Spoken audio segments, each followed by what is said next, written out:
Hi guys what's up, कैसे आप सब लोग। मेरा नाम है एल सिंह और आप देख रहे हैं अपना यूट्यूब चैनल नेशन फर्स्ट। तो भाई लोगों, आज मैं आपके लिए लेके आया हूँ वीडियो डिफेंसिव ऑफेंस की, जिसको रन करते हैं अपने गौरव अपने वैभव सर। ठीक है, इनका मैंने लिंक डिस्क्रिप्शन में दे दिया है। प्लीज़ लाइक करो, सब्सक्राइब करो, शेयर करो, सपोर्ट करो इंडियन यूट्यूबर चैनल को। तो ये मेजर गौरव आर्य सर ने इसमें अपना बताया हुआ है। मेजर गौरव आर्य, इसका जो टाइटल दिया हुआ है डिफेंसिव ऑफेंस ने, उन्होंने दिया है major Gaurav Arya explain why India needs Agnipath and reason behind violence in country. तो ध्यान से सुना करो, ठीक है, न्यूट्रल होकर सुना करो बातें जो मैं आपको दिखाने लगा हूँ, क्योंकि मैं हमेशा न्यूट्रल होकर सुनता हूँ चीज़ें। जिस पे मेरे को क्रिटिसाइज करना है तो मैं कर देता हूँ, जिस पे मेरे को नहीं करना है तो आप धक्के में से किसी को ऐसे कीड़े निकालने की आदत छोड़ दो अपनी। ठीक है, जो अच्छी बातें हैं वो लेनी सीख लो, जो अच्छी चीज़ें हैं वो ग्रैब करनी सीखो। जिसकी किसी हर एक में अवगुण होते हैं, हर एक में अवगुण गुण होते हैं, हर एक में अवगुण होते हैं। जो गुण है वो लेने शुरू करो। क्रिटिसाइज करना ठीक है, लेकिन उसको ये बायस्ड होकर सोचना वो गलत है। ठीक है, ये उसको करता है, ये उसको करता है। तो पहले वीडियो देखते हैं, क्योंकि वीडियो एक लंबी है, वन टेक में दिखाऊंगा। और मैं आपसे आशा रखता हूँ, शायद आपने पहले देखी हो, लेकिन अगर आप मेरे साथ बैठ के देखोगे दोबारा रिपीट हो जाएगी, आपके भेजे में कुछ चीज़ें जाएंगी। ठीक है, तो मैं एंड में कुछ इस पे बोलूंगा, थोड़ा बहुता बोलूंगा, क्योंकि ज़्यादा मोस्टली मेजर गौरव आर्य सर आपको समझा देंगे। जहाँ पे मैं एग्री या डिसएग्री होऊंगा वो मैं आपको एंड में थोड़ा सा बता दूंगा। बाकी आपने ध्यान से न्यूट्रल होकर सोच के ध्यान से कंट्री को नेशन फर्स्ट अपने भेजे में बाढ़ के सुनना, तब आपको बातें समझ आएंगी। चलिए पहले वीडियो देखते हैं, वीडियो के एंड में थोड़ा सा फिर तबसरा करेंगे। So let's start the video.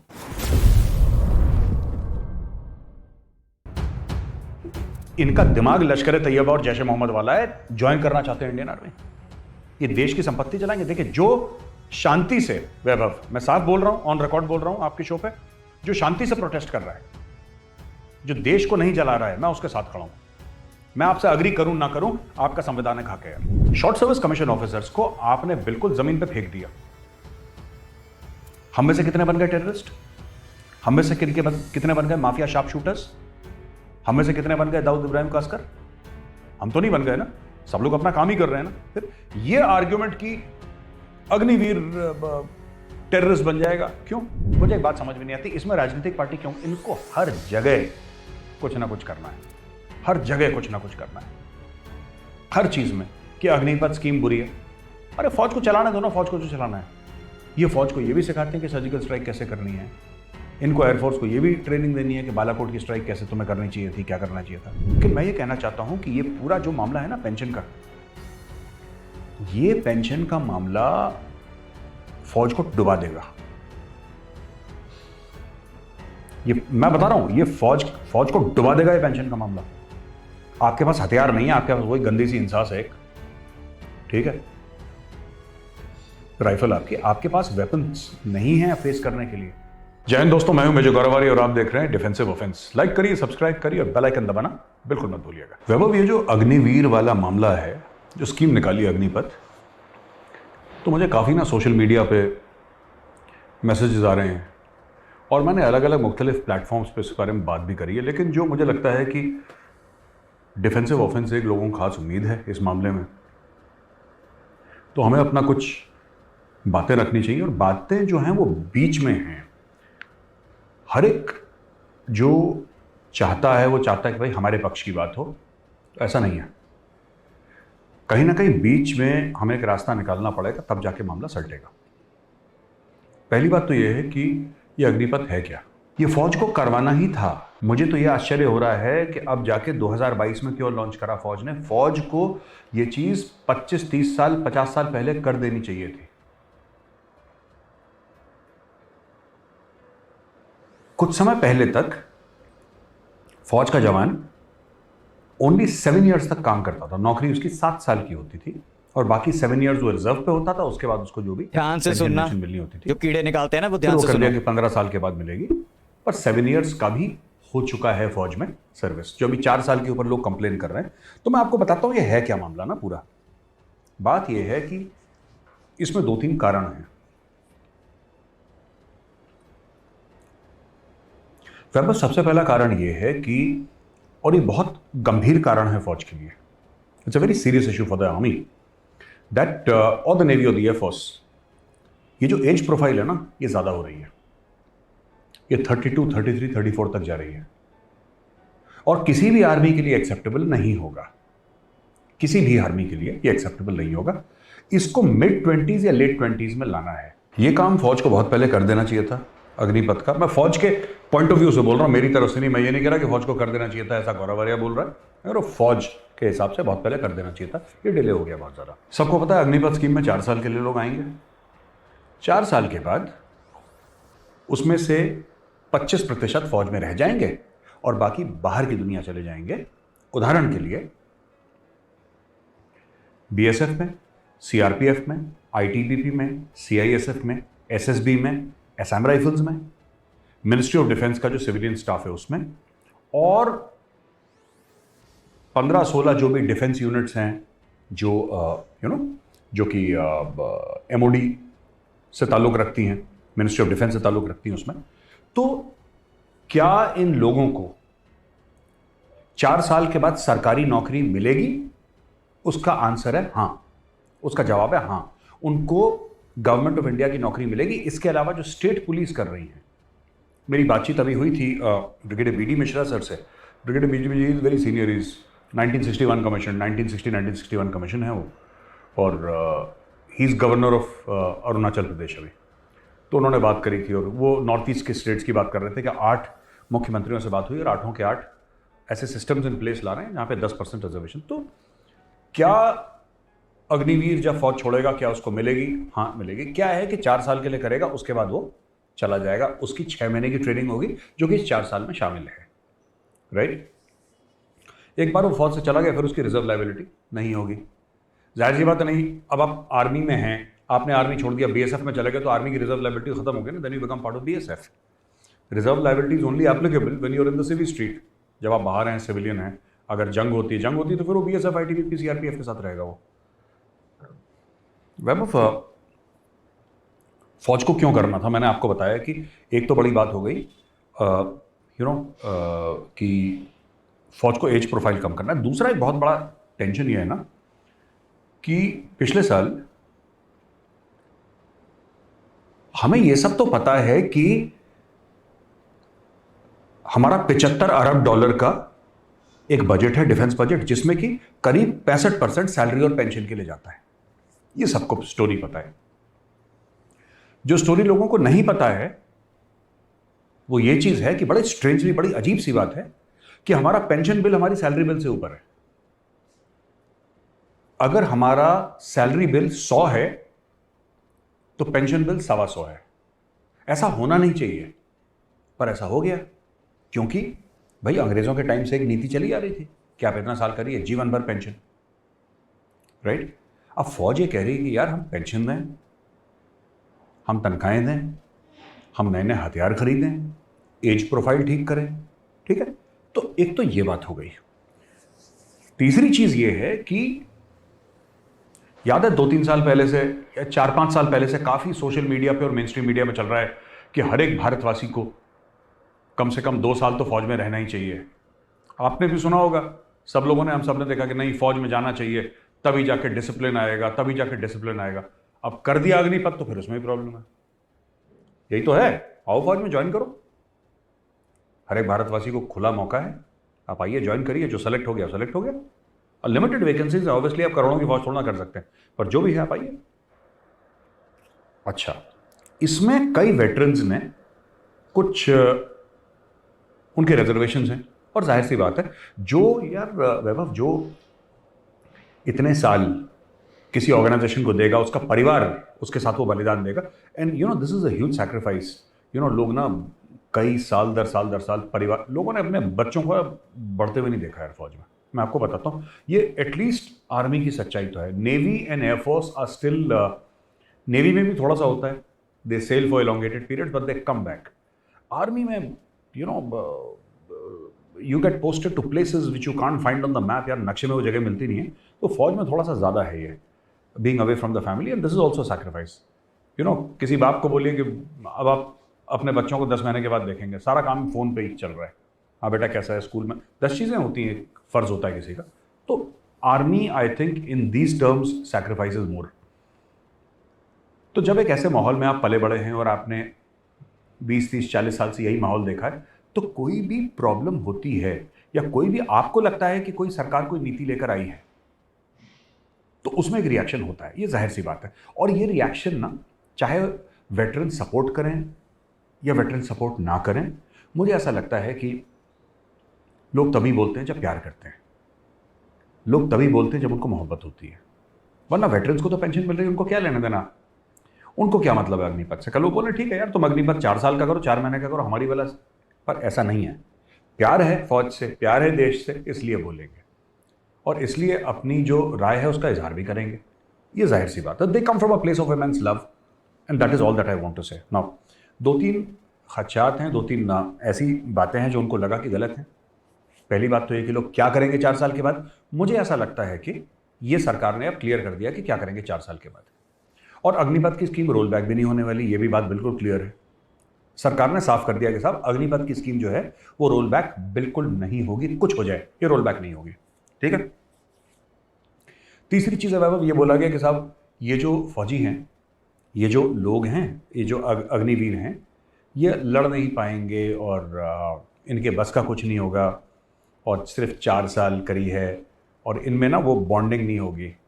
Right. मुझे नहीं लगता कि ये बात है, क्योंकि ना हमें फौज के रेजिमेंटल सिस्टम्स को, रेजिमेंटेशन को हमें रिस्पेक्ट करना चाहिए, ऐसी बात नहीं है।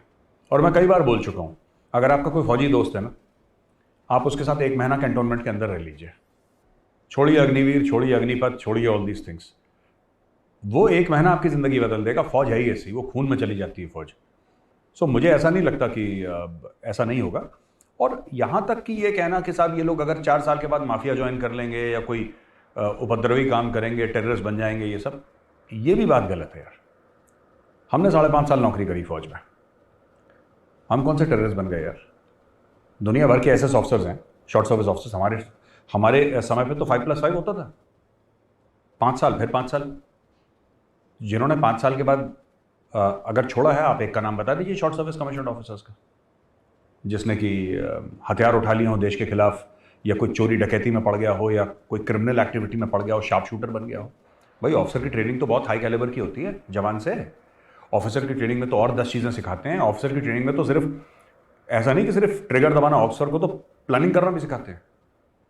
अगर कोई वेटरन, कोई ऑफिसर गलत रास्ते पर चला जाए तो इतना नुकसान पहुंचा सकता है, बिकॉज उसका दिमाग चलता है।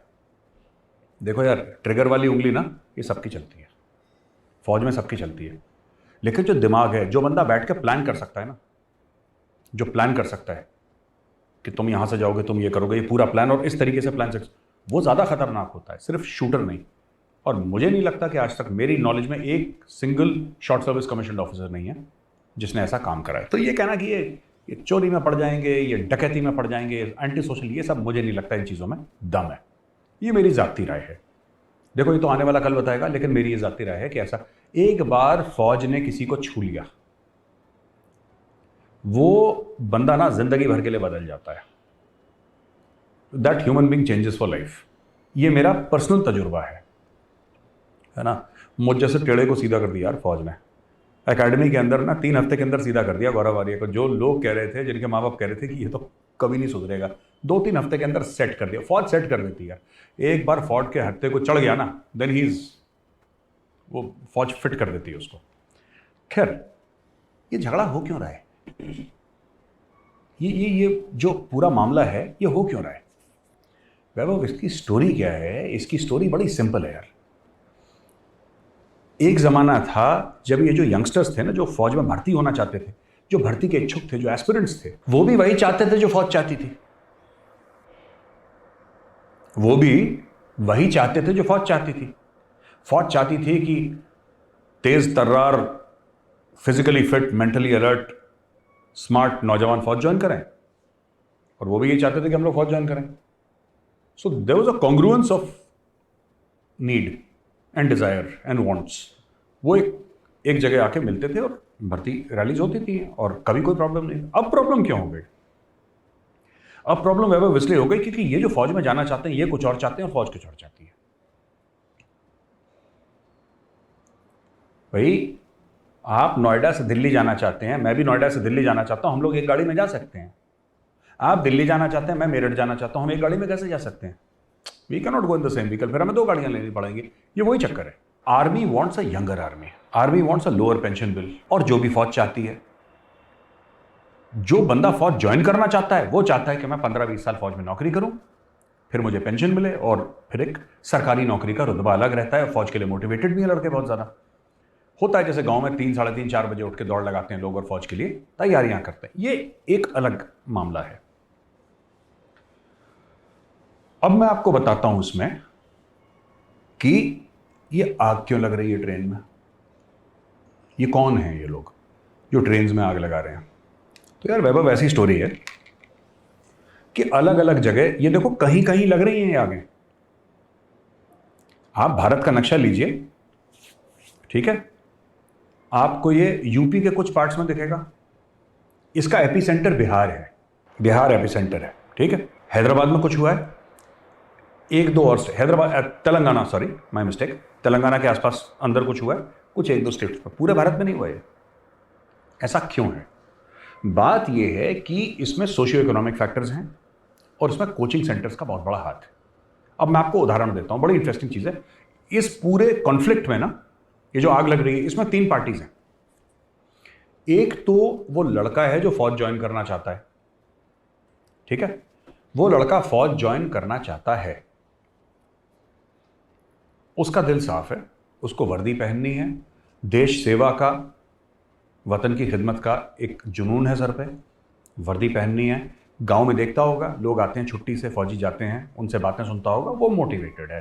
तो वो तो बेचारा साफ पाक आदमी है, वो चाहता ही है कि मैं फौज में जाऊं, उसका कोई एजेंडा नहीं है, उसका सिर्फ ये एजेंडा है कि मुझे फौज में जाना है, उसके अलावा उसका कोई लेना देना नहीं। अब उसके माँ बाप और घर वाले, जो उसका इमीडिएट समाज है, वो क्या चाहता है मैं बताता हूं।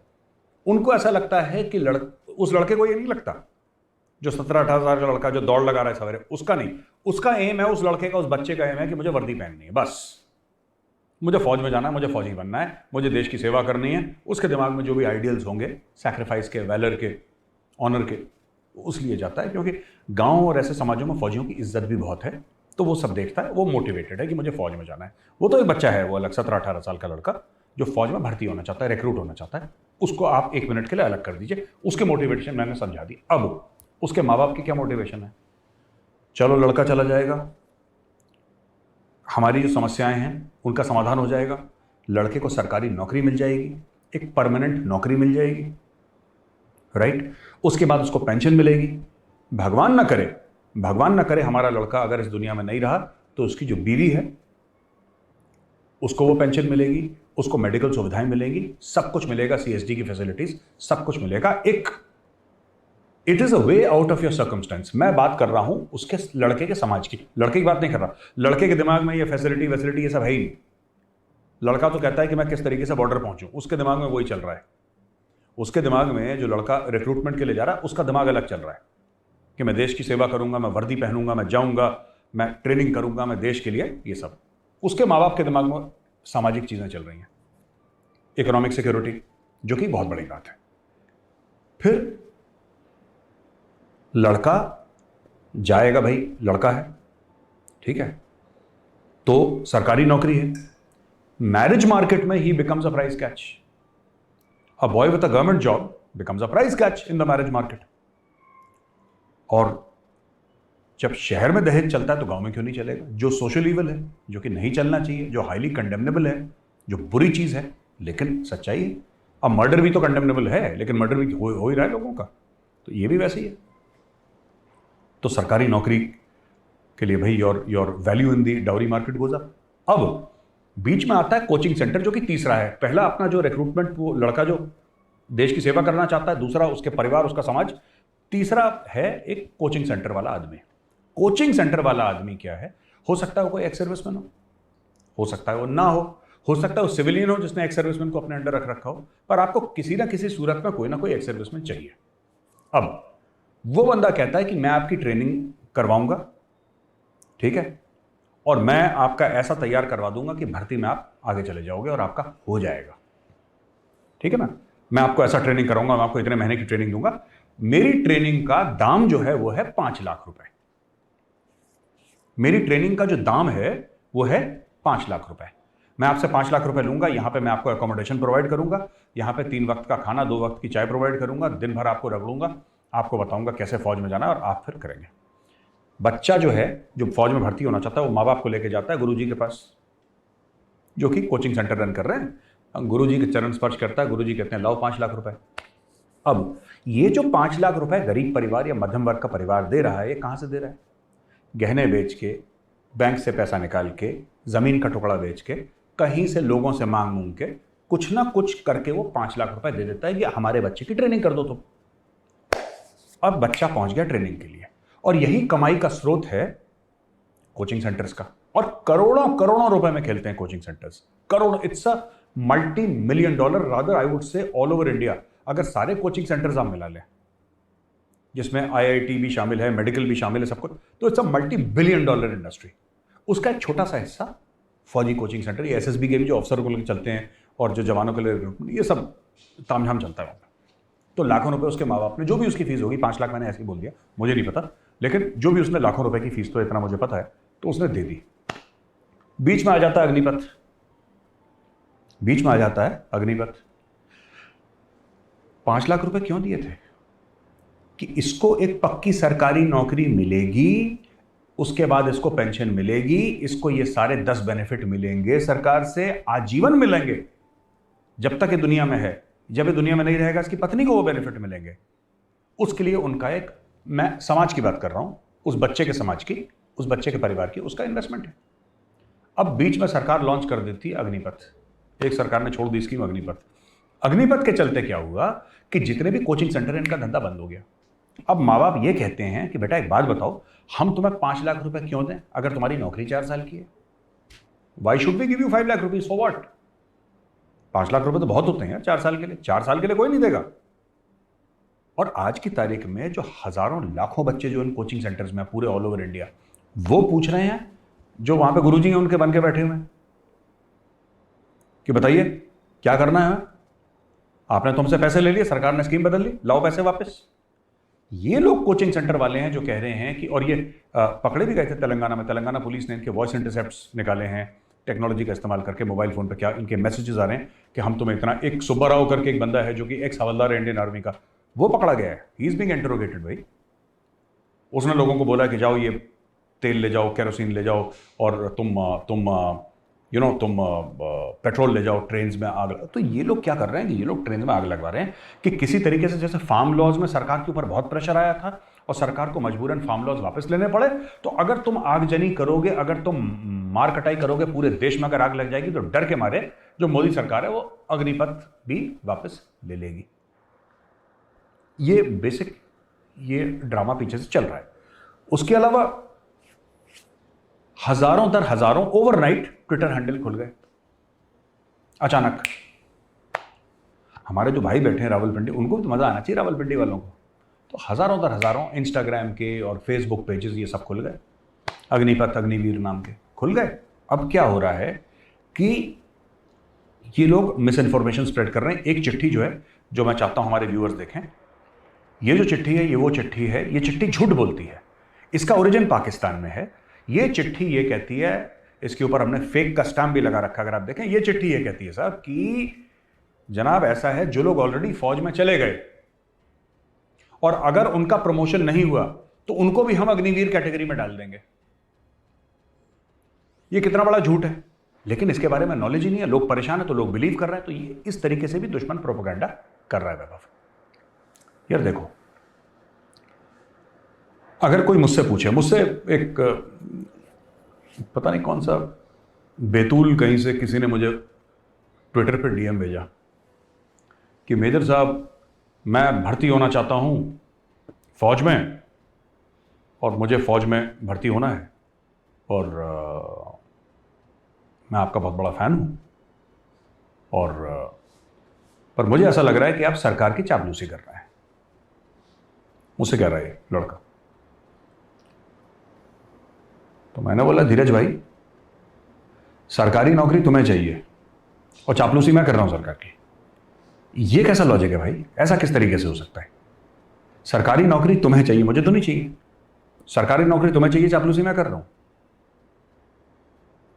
आपको हमारे हक में आवाज उठानी चाहिए।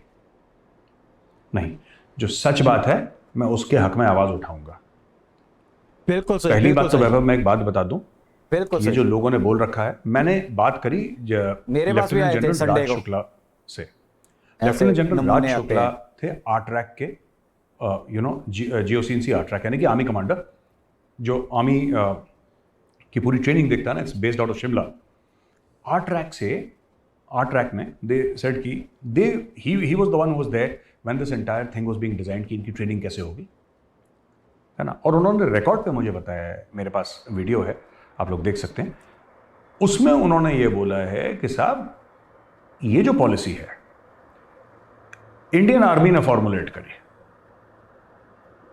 इंडियन आर्मी ने फॉर्मुलेट करी, यहां से फॉर्मुलेट होकर वो आर्मी चीफ के पास गई, वहां पे फिर वो CDS के पास गई, जनरल बिपिन रावत के पास, फिर वो ऊपर गई। मोदी हाय हाय क्यों हो रहा है मुझे अभी तक समझ में नहीं आया। क्योंकि देखिए बात यह है कि हाँ ठीक है, गवर्नमेंट ने अप्रूव करी है, गवर्नमेंट ने अप्रूव करी है ये स्कीम, इतनी बात सच है। मिनिस्ट्री ऑफ डिफेंस ने अप्रूव करी है, तभी तो स्कीम आई है, वरना नहीं आती। लेकिन fact of the matter, scheme लाना कौन चाहता है? MOD में थोड़ा ना इतने एक्सपर्ट्स बैठे हैं। MOD में तो 99% लोग सिविलियंस हैं, उनको क्या पता कि फौज की ट्रेनिंग कैसे होती है, क्या होती है। अगर MOD में आप जाके देखेंगे, MOD में 99% या 95% सिविलियंस है, वहां पे फौजी तो बहुत कम है।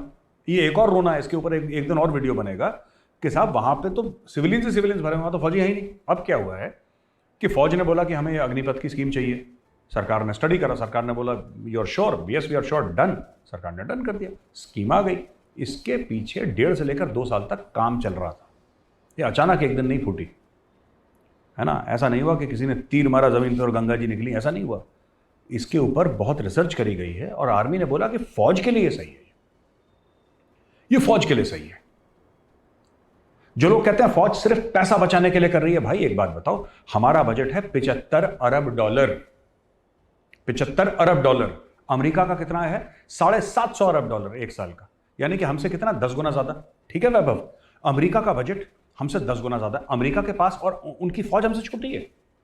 The American army is very small compare to the Indian army. उनकी वो 6, 7, 8 लाख की फौज है, हमारी 13 लाख। मैं सिर्फ आर्मी की बात कर रहा हूं, मैं नेवी एयरफोर्स की बात ही नहीं कर रहा, मैं सिर्फ आर्मी की बात कर रहा हूं। लैंड फोर्सेस जो है इनकी, वो तो हमसे बहुत छोटी है, उनका बजट हमसे 10 गुना बड़ा है। ऑल द 3 सर्विसेज, मरीन्स को भी गिन लो, सबको मिला के उनका बजट 750 अरब है। उनको तो पैसे की कमी नहीं है, अमेरिकन आर्मी को पैसे की कमी नहीं है। 750 अरब छोटा पैसा नहीं होता है, तो उनके पास किसी पैसे की कमी नहीं है वैभव। जब उनके पास पैसे की कमी नहीं है, फिर ये क्यों कर रहे हैं 5-5, 4-4 साल के लिए अपने सिपाही क्यों लेकर आते हैं? वही अग्निपथ जैसी स्कीम अमेरिका में भी है। मैं चाइना और इन सब की बात नहीं करूंगा, क्योंकि यहां पे कंस्क्रिप्शन होता है, यहां पे जानबूझ की जबरदस्ती नहीं तुम्हें करना पड़ेगा, तुम आओ फौज में। अमेरिका में ऐसा नहीं है, एक जमाना में था, वियतनाम के टाइम पे, अब नहीं है। तो अमेरिका में तो बिल्कुल खुला खेल है, लोग आते हैं, ज्वाइन करते हैं, उसके बाद उनको फायदे मिलते हैं, वो वेटरन क्रेडिट्स होती हैं, एजुकेशन का होता है, वो कर कुरा के आगे निकल जाते हैं अपनी जिंदगी में। ये ऐसा हो नहीं सकता है। आपकी फौज जैसे चल रही है आज की तारीख में, ऐसे नहीं चल सकती। हाँ ठीक है, वो बच्चा चाहता है कि मैं जिंदगी बिताऊं फौज में पूरी और पेंशन लेके जाऊं, या उसके माँ बाप ऐसा चाहते होंगे, बच्चा नहीं भी चाहता होगा तो कि मुझे, लेकिन अब फौज ये नहीं चाहती। भाई आपके वेस्ट में पाकिस्तान है जो कि न्यूक्लियर वेपन एनेबल्ड स्टेट है, एक न्यूक्लियर वेपन स्टेट है, चाइना है, दोनों के साथ आपकी जंगें लड़ चुके हैं। यहां पे बंदों को पेंशन की लगी है, वहां पे आपका जो खतरा है वो तो देखिए ना। और जो लोग कहते हैं कि नहीं ये तो ऐसे ही कर दिया, ये मैं देखिए, चाहे वो वेटरन बोले या सिविलियन बोले, देखिए वहां पे आर्मी चीफ है, इतने सारे लेफ्टिनेंट जनरल्स हैं यार, they have a lot of experience. That is why I don't comment so much on it. मैं इसलिए कमेंट नहीं करता यार, मुझसे बहुत सीनियर है यार, मैं तो बच्चा हूं उनके सामने। मैंने क्या देखा है जो उन लोगों ने देखा है? अब मैं बोल दूंगा नहीं army chief general Manoj Pande तो गलत कर रहे हैं। कैसे गलत कर रहे हैं भाई? मेरे पास उनका 100th एक्सपीरियंस नहीं है, मुझे उतनी नॉलेज नहीं है फौज के बारे में जितनी जनरल मनोज पांडे भूल चुके होंगे, which he must have forgotten. So am I qualified to comment on army chief?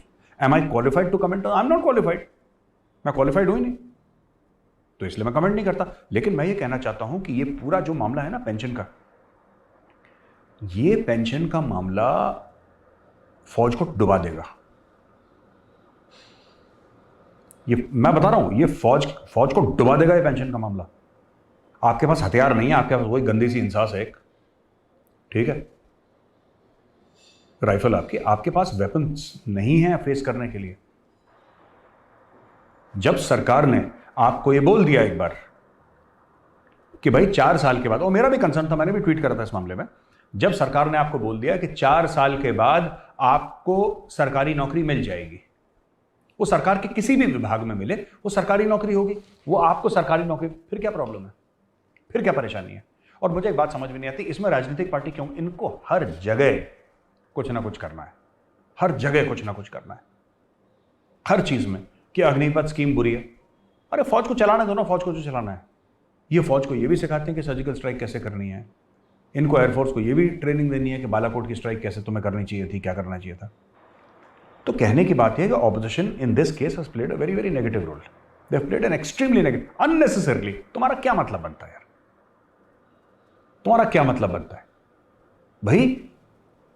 ये फौज के लिए अच्छी है इसकी, मैं जानता हूं इससे लोग नाखुश हैं, मैं मना नहीं कर रहा, पर एक बात मुझे कहनी पड़ेगी वैभव, जो लड़के हैं जो टेस्ट पहले पास कर चुके हैं, कई हजार हैं जो टेस्ट पास कर चुके हैं, रिटन और फिजिकल मेडिकल सब पास कर चुके हैं, लेकिन वो ज्वाइन नहीं कर पाए बिकॉज ऑफ कोविड, या उनका एक आध कोई चीज रह गई, वो ज्वाइन नहीं कर पाए।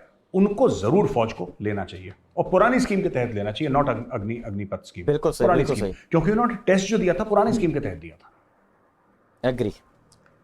अगर मैं उन लड़कों को अलग कर दूं जिनके टेस्ट पास हो चुके हैं, मेडिकल फिजिकल रिटन सब कुछ पास हो गया है, ठीक है, उनको तो फौज को लेना ही चाहिए पुरानी स्कीम के तहत। भाई मैं इस चीज को पूरा सपोर्ट करता हूं, क्योंकि उन्होंने टेस्ट जो है, टेस्ट उन्होंने दिया था पुरानी स्कीम के तहत, ठीक बात है। लेकिन जो नए हैं, जो नए लोग हैं, जो परेशान, आपका मन था, आपके मन से फौज चलेगी? आपका मन है फौज में जाने के लिए? देश की सुरक्षा बाहरी हो आंतरिक हो, या आपके मन से चलेगी? आपके मन से तो नहीं चलेगी ना। हमारा मन है साहब, हमने तो इतने साल से हम तैयारी कर रहे हैं, आप 50 साल से तैयारी कर रहे हो। मन है इसका मतलब थोड़ी देश डुबा देना है। आप 50 साल से तैयारी कर रहे हो, तो यार I am a short service officer. मैंने जब 5.5 साल के बाद फौज छोड़ी वैभव, मेरे पास कोई नौकरी नहीं थी, मेरे पास कोई ट्रेनिंग नहीं थी सिविल के लिए, मुझे नहीं पता था ये कि घर से जब निकलता हूं गेट से तो दाएं जाना बाएं जाना, मुझे नहीं पता था। ये अट्टा बाजार पे अपने कंधे पे वेलवेट रख के बेचा है मैंने अपने लिए कार्ड बनाए थे जिसमें से मेजर नाम हटा दिया था, क्योंकि मुझे शर्म आ रही थी जो मैं काम कर रहा हूं। लोग बोलेंगे आर्मी का ऑफिसर, कीड़े निकालते हैं जो स्कूटर पे वेलवेट लेता है, फिर कंधे पे वेलवेट लेके दुकान पे पहुंचाता है। फिर मेरा हाथ किसने पकड़ लिया? जो आजकल लोग इतना कह रहे हैं अग्निपथ में ये हो गया, अग्निवीर में ये हो गया, और मेरी शिकायत सबसे है, मेरी शिकायत मेरे सीनियर्स से भी है, मेरी शिकायत सिस्टम से है, मेरी शिकायत सरकार से है। हजारों दर हजारों शॉर्ट सर्विस कमीशन ऑफिसर, किसी ने 5 साल नौकरी करी, किसी ने 10 साल नौकरी करी, जिसने 5+5 लिया, आज की तारीख में जो 10 साल कर रहा है या 14 साल कर रहा है, वो दर दर की ठोकरें खा रहे हैं। हमारे बारे में तो किसी ने नहीं पूछा आज तक, हमारे बारे में किसी ने नहीं पूछा। यहां पे उन लोगों के बारे में ये लोग चिंतित हैं जिन लोगों ने फौज ज्वाइन ही नहीं करी है। भाई अगर जिन लोगों ने अपना टेस्ट पास करा है, फिजिकल मेडिकल रिटन, आप उनको 1 मिनट के लिए कोने में रखिए, मैं उनकी बात नहीं कर रहा, उनका तो बुरा लगना जायज है और मैं उनके साथ खड़ा हूं। लेकिन जो लोग सोच रहे हैं हम अगले साल करेंगे, साहब 2 साल के लिए फौज की भर्ती बंद हो गई यार, कोविड था, फौज की भर्ती बंद हो गई, फिर आपको खुश करने के लिए फौज भर्ती थोड़ा ना खोल देगी। अरे यार मैं कह रहा हूं 2 साल का रिलैक्सेशन दिया है वैभव उनको, आप ठीक कह रहे हो। मैं ये कह रहा हूं कि भाई ये इंडियन आर्मी है, मौसी का घर नहीं है आपका यार, कि नहीं मौसी मैं तो कड़ी चावल ही खाऊंगा आज शाम को और बनेगा ही बनेगा।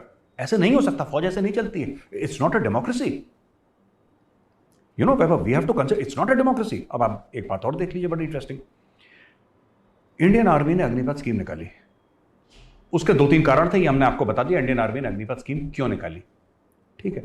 अब डायरेक्टली जो लोग अग्निपथ की स्कीम से भिड़ रहे हैं कि ये जवानों के साथ, जो होने वाले जवान हैं उनके साथ बुरा करा, शॉर्ट सर्विस ऑफिसर्स के साथ क्या बुरा करा, ये बता दो जरा मेरे साथ।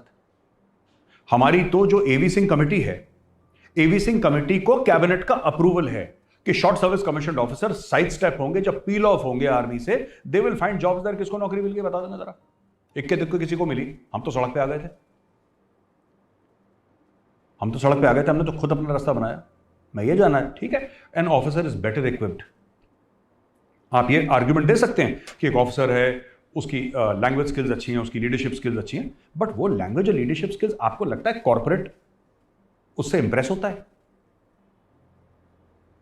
भाई corporate requires qualification, corporate requires relevant experience. मुझसे पूछा, जब मैं कहीं पे इंटरव्यू के लिए गया था तो मुझसे पूछा कि आप बता दीजिए कि आपका क्या एक्सपीरियंस है। मैं तो लाइन ऑफ कंट्रोल से आ रहा था यार, मैं JNK में था, I was posted on the line of control when I left. और मैं क्या एक्सपीरियंस उसको बताऊं यार, सामने HR मैनेजर को मैं क्या बता दूं कि मुझे क्या आता है? मैं अपने आप को कह सकता हूं कि मुझे human resource manage. Army is very very different from civil. जो भी फौजी के मन में यह है कि क्योंकि मैंने फौज में कर लिया मैं सिविल में कर लूंगा, totally wrong. You will get ambushed. Civil की रिक्वायरमेंट्स ही कुछ और हैं। और ये मुझे लगा, अब मुझे 23 साल हो गए फौज छोड़े हुए, it's over a period of 23 years that I have realized short service commission officers को आपने बिल्कुल जमीन पे फेंक दिया। हम में से कितने बन गए टेररिस्ट? हम में से कितने बन गए माफिया शार्प शूटर्स? हम में से कितने बन गए दाऊद इब्राहिम कास्कर? हम तो नहीं बन गए ना, सब लोग अपना काम ही कर रहे हैं ना। फिर ये आर्ग्यूमेंट की अग्निवीर टेररिस्ट बन जाएगा, क्यों? अफसर टेररिस्ट नहीं बनेगा, जवान टेररिस्ट बन जाएगा। ये भाई क्या लॉजिक है? देखिए, हो सकता है कि ऑफिसर का मेंटल लेवल एक जवान से ऊंचा हो सकता है उसकी ट्रेनिंग उससे ऊंची और होती भी है, हो सकता है कि उसकी कम्युनिकेशन उससे ऊंची और होती भी है, पर यार देश के लिए वफादारी तो सबकी बराबर होती है ना। जो देश के लिए और रेजिमेंट के लिए और पलटन के लिए जज्बा होता है वो तो अफसर और जवान का बराबर होता है। आप ये थोड़ा ना कह सकते हैं कि अफसर का जज्बा ज्यादा होता है, जवान का कम होता है। This is nonsense. It doesn't work like that. सबका जज्बा बराबर है। वो जवान भी देश से उतनी मोहब्बत करता है जितनी अफसर करता है। That's it. देखो, ये अग्निपथ होना ही होना है। अभी बोल दिया इंडियन आर्मी ने, ये रोल बैक नहीं होगी स्कीम। और मैं सरकार से एक और अपील करूंगा, माननीय गृह मंत्री अमित शाह जी से एक अपील करूंगा। सर, मैंने ट्वीट भी करा था, एक वेबसाइट बनवाई है और जितने भी दंगाई हैं सबकी फोटो वहां पे होनी चाहिए। बिल्कुल सही है, बिल्कुल सही, एग्री। इनसे सिर्फ सरकारी नौकरी मत छीनिए, सब कुछ छीन लो, करियर खराब इनसे कर सिर्फ दो फौज की, ये दंगाइयों की बात कर फिर रहा सुधरेंगे हूं, जो सब। ट्रेन जला रहे हैं, मारपीट कर रहे हैं, आगजनी कर रहे हैं, उनसे आप सिर्फ सरकारी नौकरी मत छीनिए, आप सिर्फ उनसे फौज की नौकरी मत छीनिए, आप उनसे प्राइवेट नौकरी भी छीनिए, आप उनसे उम्मीद छीनिए। ये गद्दार हैं, ये देश के दुश्मन हैं, ये टेररिस्ट हैं। और मैं तो ये जानना चाहता हूं कि इनके घर में बुलडोजर अभी तक क्यों नहीं पहुंचा? ये जो इतने हीरो बन रहे हैं, इनके घर में बुलडोजर क्यों नहीं? इनके घर में भी बुलडोजर पहुंचना चाहिए। इनके मां बाप से भी वसूल करो पैसे ट्रेन के। हमारे टैक्स पेयर के पैसे खराब किए इन्होंने। इनका दिमाग लश्कर तैयबा और जैश मोहम्मद वाला है, ज्वाइन करना चाहते हैं इंडियन आर्मी। ये देश की संपत्ति चलाएंगे। देखिए, जो शांति से, वैभव, मैं साफ बोल रहा हूं, ऑन रिकॉर्ड बोल रहा हूं आपके शो पे, जो शांति से प्रोटेस्ट कर रहा है, जो देश को नहीं जला रहा है, मैं उसके साथ खड़ा हूं। मैं भी, मैं आपसे बिल्कुल, अग्री मैं करूं भी ना यही करूं, कह रहा हूं। आपका संविधानिक हक है यार। बिल्कुल सही है। ये पूरा जो सिस्टम है ना, हर समय वैभव, जब भी कुछ होता है आप देखना देश में कुछ लोग आग लगा देते हैं, जब भी कुछ होता है। और सरकार की communication strategy, I think it leaves much to be desired. This could have been done very very differently. Farm laws में भी ये प्रॉब्लम है, किसी को पता ही नहीं था फार्म लॉज क्या है, पता ही नहीं ये होता जो कम्युनिकेशन की स्ट्रेटजी है, ये गड़बड़ है। इसमें अग्निपथ स्कीम में ये पहले से इनका था कि ये साइड स्टेप कैसे करेंगे और CISF में, CRPF में कैसे जाएंगे, ये पहले से इनके दिमाग में प्लान था। पर इन्होंने अनाउंस कब करा? इन्होंने तब अनाउंस करा जब ट्रेनें चलनी शुरू हो गई और लोग अच्छा डर गए। ये बात हो गई, ये डर के मारे इन्होंने कर दिया क्योंकि बहुत प्रोटेस्ट हो रही है। चलो और 10-15 ट्रेनें फूंक देते हैं तो और डर के हमें पता लगा कि ये लोग कलेक्टर ही बना देंगे डायरेक्टली, डर के मारे फौज ना, ये SP बना देगी नोएडा का, तुम्हें नोएडा का DM बना दे। ये दिमाग इनका चल रहा है। ऐसे नहीं होता यार, ऐसे नहीं होता है। बात यह है कि you have to realize this is what is the need of the army. और जो लोग अंदर के मामलात को भी जानते हैं फौज के, जो खुद फौजी रह चुके हैं, वेटरन्स हैं, उनसे रिक्वेस्ट करूंगा, sir let the army decide what the army wants. फौज को हमें बिल्कुल, who am I to guess कि फौज कल क्या करेगी? And today who am I to second guess the army chief? मैं कौन होता हूं? Who am I? What is my credibility? What is my level of knowledge? What is my social standing that I can question general Manoj Pande? मैं उनको बोलूं कि नहीं sir आप गलत हैं, और मेजर गौरव आर्या जो कि YouTube पे आता, उसको सब ज्ञान है दुनिया का, वही बताएगा कि आर्मी की पॉलिसी कैसे होंगी और अगले 100 साल में इंडियन आर्मी जंग कैसे लड़ेगी। यार ऐसे थोड़ा ना होता है। तो मुझे लगता है कि इन सब चीज़ों को ख़त्म करना चाहिए। जो लोग हैं जो ट्रेन चला रहे हैं वो जेल जाएं और उनको सिर्फ जेल में ही रोटी मिले, क्योंकि बाहर उनको ना मिले। वेबसाइट की जो मैं बात कर रहा था वैभव, दैट इज़ वेरी इंपॉर्टेंट। वो वेबसाइट में इन सब के नाम होने चाहिए, इनके आधार कार्ड की फोटो होनी चाहिए, इनके इनका पता होना चाहिए, सब कुछ होना चाहिए कि अगर ये बिहार के, यूपी के या तेलंगाना के या आंध्र प्रदेश के किसी गांव में भी किसी फैक्ट्री में जॉब के लिए अप्लाई करें, फैक्ट्री वाला कंप्यूटर में देखे कि भाई इस शक्ल वाला यहां पे है कि नहीं, नहीं सॉरी तुमने ट्रेन जलाई थी, तुम्हें नौकरी नहीं मिलेगी। और गवर्नमेंट शुड से सिंपली, अगर तुमने किसी भी आगजनी वाले को तुमने नौकरी दी, तुम्हारा बिजनेस का लाइसेंस ही कैंसिल कर देंगे, तुम भी सड़क पे आओगे। You have to take very you can't go on burning public property. आप कितने भी आपका जो वो हो, कॉज वो जेन्यून हो, you can't burn public property. तो भाई लोगों, यहाँ तक थी वीडियो। जो मेजर साहब ने बताना था वो सारा कुछ बता दिया। कीड़े निकालने वाले तो इसमें से भी कीड़े निकाल लेंगे, ठीक है।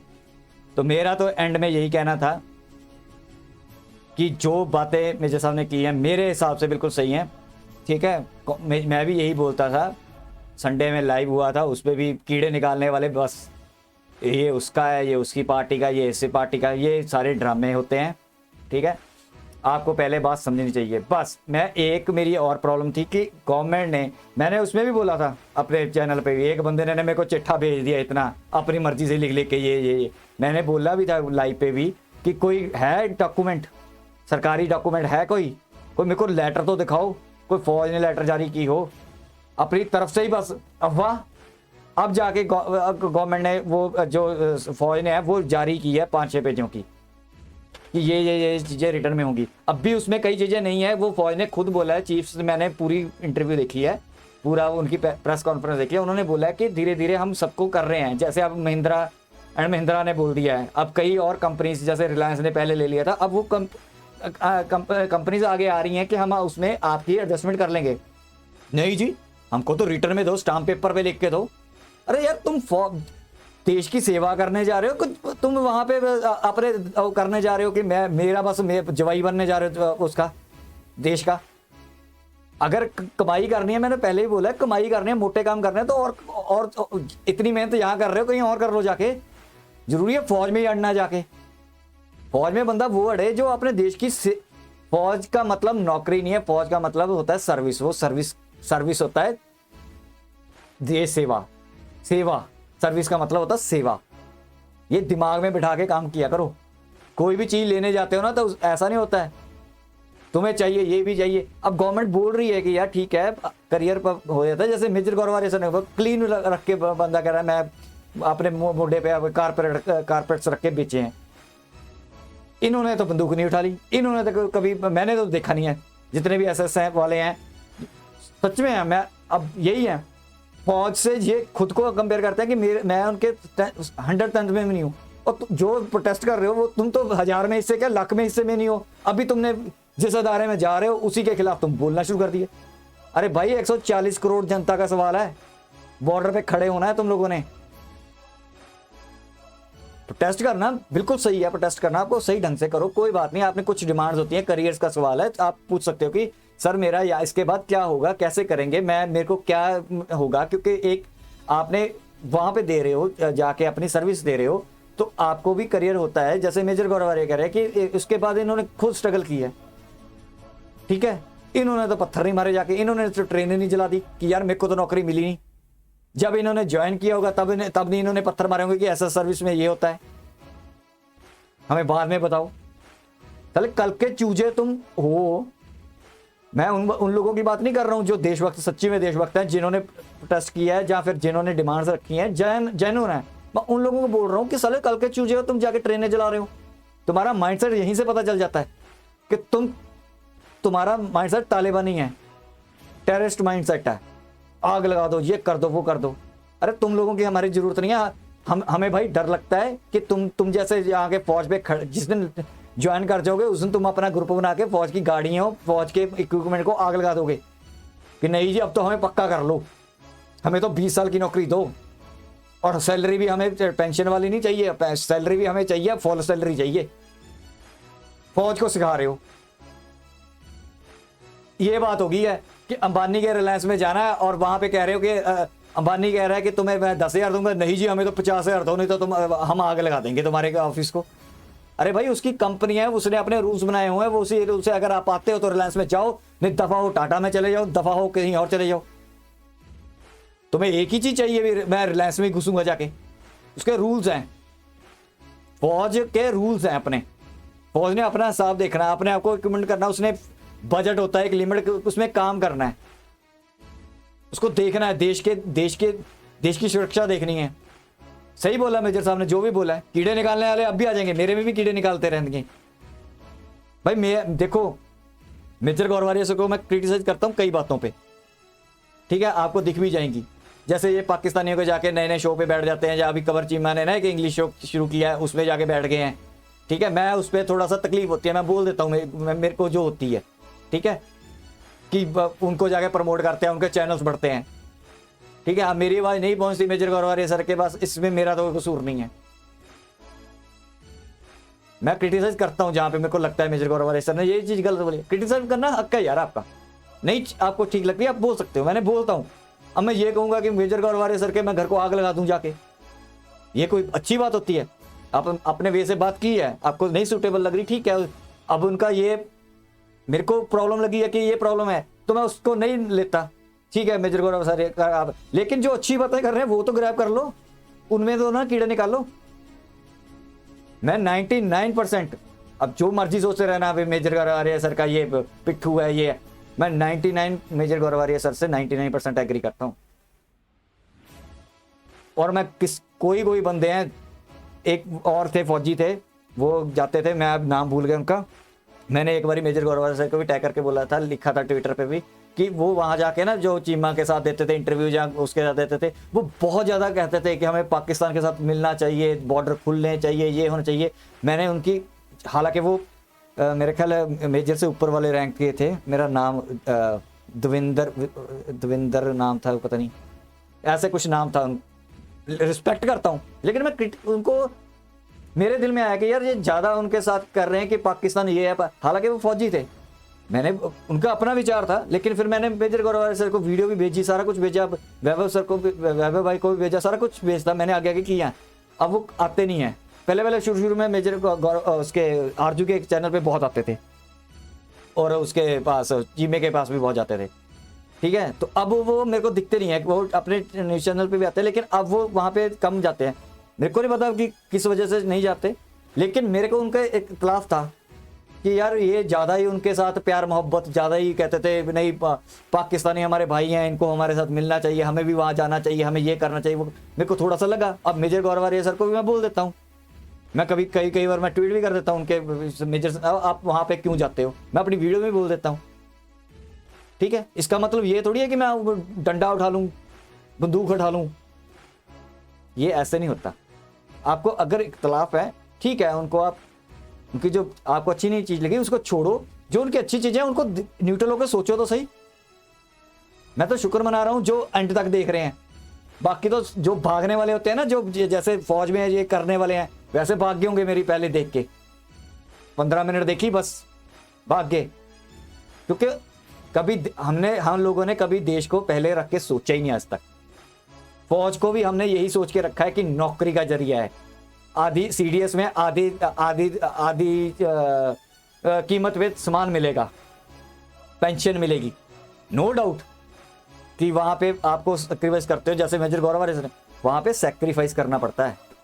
फौज कोई वो टाई शाई लगा के आपको नहीं कहेगी कि चलो जी बॉर्डर पे रेगिस्तान में बैठे हो राजस्थान में और तुम्हें एसी वाला कमरा दे दिया, तो वहां पे कच्छ में जाओगे तो इतने इतने गारे में पैर घुस जाते हैं।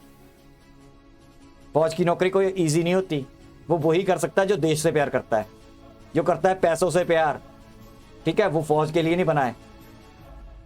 फौज आपका करियर बनाने के लिए नहीं होती कि आपको हम बैठ के खिलाएंगे। फौज की मजबूरी है, फौज कोई पैसा नहीं कमाने का जरिया है। रिलायंस में जाते हैं उनके पास पैसा कमाने का जरिया है। फौज को गवर्नमेंट, हम टैक्स पे करते हैं कि फौज हमारी सुरक्षा करती है। फौज उसी जो उनको गवर्नमेंट बजट देती है उसी में उसको सारा कुछ करना होता है। एक बजट में एक मैनेजमेंट होती है इकोनॉमिक, जो उनके पैसे आते हैं उनके पास। यार उनको लग रहा है कि हम पीछे जा रहे हैं, इस चीज में पीछे जा रहे हैं, तो हमें ये चीजें हटानी पड़ेंगी। बात ही नहीं समझते, बस जो शुरू हो जाते हो बस एक दूसरे के पीछे लग के पागलों की तरह। तो आपको मैंने यहां तक वीडियो दिखानी थी। आई होप कि आप कुछ समझो, दिमाग से सोचो, ठीक है। सच्चे जो देशभक्त होता है वो जाता ही जाता है। पैसों के लिए मत तोलो फौज को, देश को पैसों में तोल के अपनी सुरक्षा को मत करो। हाँ, उसमें अगर आप चेंजेस करवा रहे हो वो करवा लो, ठीक है, बिल्कुल सही बात है, उसके हक में मैं भी खड़ा हूं, जैसे मेजर गौरवारी सर कह रहे हैं कि हम भी हक में खड़े हैं। लेकिन ये कौन सा हक हो गया कि यार तुम फौज में जाना चाहते हो और अपने हिसाब से चलवाना चाहते हो और गवर्नमेंट की पब्लिक प्रॉपर्टी को आग लगा रहे हो? ये कौन सा हो गया भाई? तो मेरा तो सब लोगों को यही राय है, ठीक है, आप अपने आप को ना ये बार बार ये मत शो करा करो मैं बहुत बड़ा देशभक्त हूं। मैं कभी भी नहीं कहता मैं देशभक्त हूं, लेकिन मैं हमेशा देश को, जब भी मैं किसी की वीडियो देखता हूं, चाहे उसकी नेगेटिव हो चाहे पॉजिटिव हो, मैं देश को पहले रख के फिर सोचता हूं कि हाँ अब मैं इसकी बात सुनूंगा।